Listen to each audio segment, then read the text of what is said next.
proses berikutnya bisa inna, bisa juga anna. Fungsi daripada inna dan anna adalah tansibul isma wa tarfa'ul khobar. Mana bentuknya? Asalnya mubtada dan khobar. Yang tadinya mubtada itu berubah menjadi ismu inna. Kemudian yang namanya khobar itu berubah menjadi khobar inna. Ini inna disebut dengan inna dan saudara-saudaranya nih, karena memang banyak nantinya. Ya, inna wa akhawatuha. Kita fokusnya inna dan anna saja. Ya. Jadi yang dimaksud tansibul ismu wal khobar itu awalnya adalah mubtada dan khobar. Mubtadanya nanti kalau sudah masuk inna maka disebut dengan ismu inna. Khobarnya nanti disebut dengan khobar inna. Nah, inna dan akhwatiha itu bisa masuk pada mubtada zahir dan ada mubtada dhamir. Kemarin yang kita contohkan Zaidun mudarrisun. Nah, ini namanya ya masuk kepada isim zahir. Kalau huwa mudarrisun, nah itu maksudnya namanya isim dhamir. Hindun mudarrisatun. Di sini hiya mudarrisatun. Nah, jadi ini pembagiannya jelas kalau gitu. Ketika masuk inna atau anna maka berubah menjadi ya inna atau anna. Nanti kita rinci mana yang boleh dibaca inna dan mana yang boleh dibaca anna. Kita kelompokkan dulu. Inna Zaidan mudarrisun. Terus inna Hindan mudarrisatun. Kalau yang masuk dhamir langsung bersambungan. Innahu mudarrisun. Kalau yang ini innaha mudarrisatun. Setelah ini kita akan melihat mana inna yang dibaca kasrah ya dan anna yang dibaca fathah. Nanti ada aturannya ya. Ya ini dulu kita pahami baik-baik ya. Jadi sekali lagi inna wa akhwatuha itu fungsinya tansibul isma. Ya, menasabkan isim. Bagaimana bentuk menasabkan isimnya? Ya, inna dan anna apabila masuk mubtada dan khobar, mubtadanya itu tadi adalah Zaidun. Ya, ini domah di sini nih. Mudarrisun, Zaidun mudarrisun. Ketika masukin inna atau anna berubah menjadi Zaidan. Nah, ini namanya nasab kalau begitu. Kalau di sini namanya rafa. Ya. Hindun mudarrisatun, masukin inna ya. Inna atau anna, hindan ya mudarrisatun. Nah, Hindun awalnya berubah menjadi hindan. Ini rafa, yang ini namanya nasab. Tetapi saja rafa itu lambangnya dhamma. Nasab lambangnya fathah ya. Nah, kalau yang dhamir memang tidak kentara perubahannya karena dhamir itu adalah mabni. Dalam arti dia apa? Tidak mengalami perubahan atau perubahannya ya hampir punya aturan tertentu yang tidak bisa diikuti oleh teori-teori. Sehingga dikatakan innahu yang tadinya huwa ya, jadi nggak dibaca innahuwa tapi dibaca menjadi innahu mudarrisun. Nah, di sini nih walaupun tulisannya dhammah ya, tetap dia namanya nasab nih. Ya. Innahu walaupun dhammah kan dia di sini kan Zaidan ya. Zaidan, tapi di sini kan innahu, kok innahu nasab? Nah, karena dia dhamir ya. Punya peraturan tertentu mabni ya. Jadi nggak bisa ngikutin isim zahir ya kata benda. Sehingga innahu bacanya karena perubahannya dari huwa ya. Huwa kalau dirubah itu menjadi hu. Nah, nanti bisa menjadi bihi kalau masuk huruf jar menjadi bihi misalnya. Bihi, alaihi ya. Nah, itu. Nah, walaupun dia harakatnya dhammah tapi dia tetap dalam keadaan nasab. Kalau begitu nanti muqaddarah namanya. Tapi di sini karena dia mabni, maka dia harus mempertahankan mabninya seolah-olah kayak begitu ya. Demikian yang innaha. Ya. Innaha ini jangan dilihat haknya nih ya, yang dilihat sini nih. Ya. huruf terakhirnya harokatnya apa? Sukun, ya.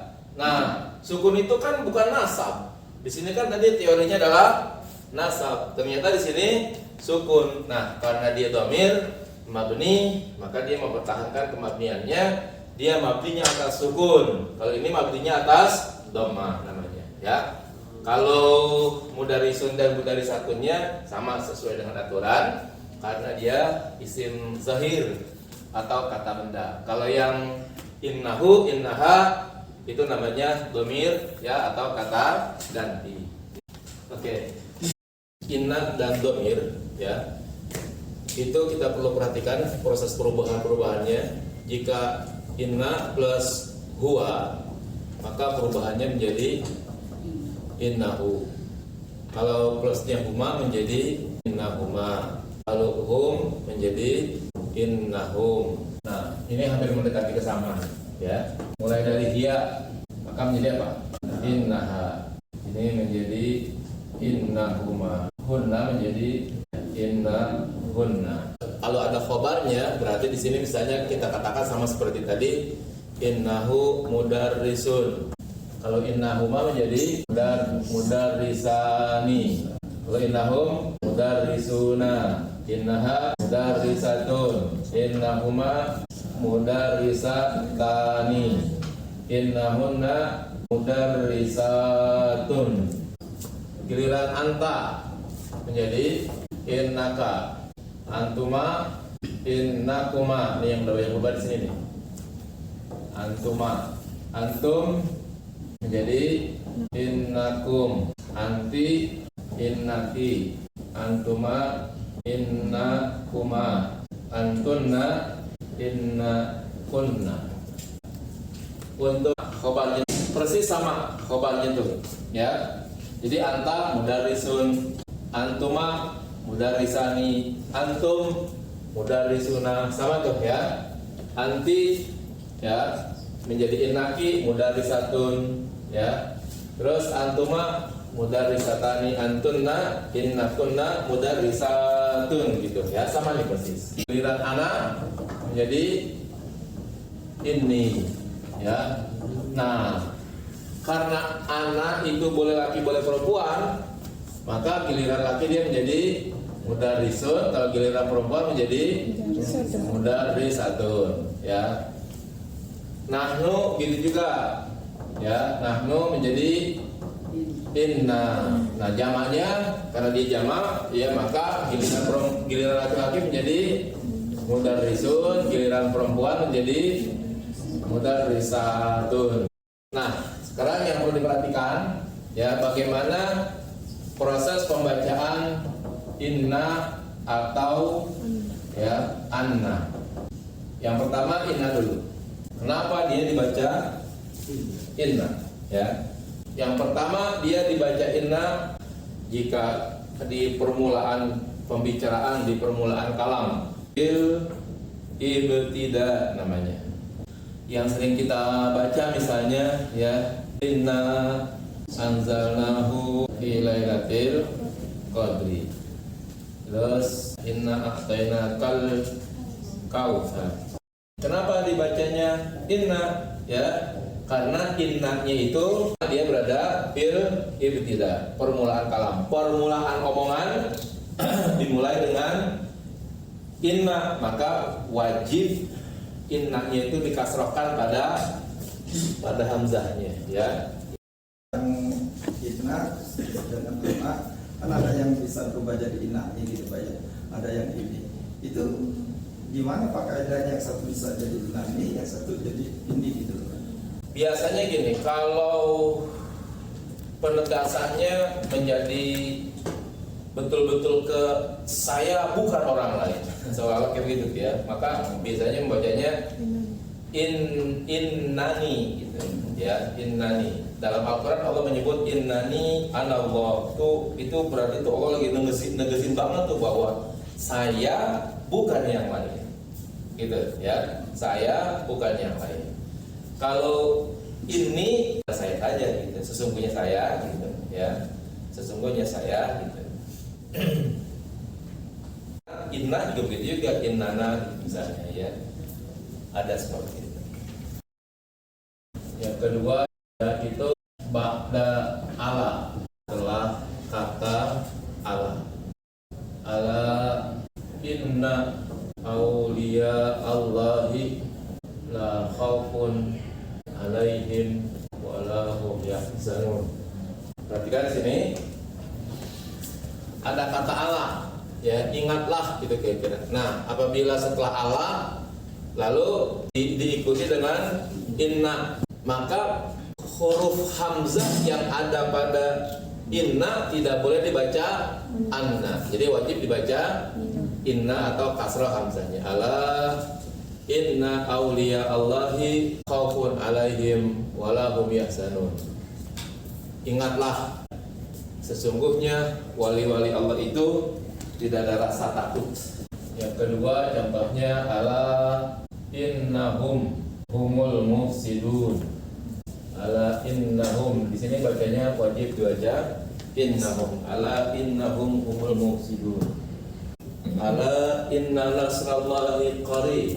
Ingatlah bahwa pertolongan Allah itu dekat, ya. Nah, ini semuanya nih wajib dibaca kasrah karena terletak setelah ala. Yang ketiga setelah kata haitsu. Kelihatannya kalau dicari haitsu enggak ada. Dalam Al-Qur'an haitsu inna itu enggak ada. Yang ada pada bahasa Arab pembicaraan biasa saja.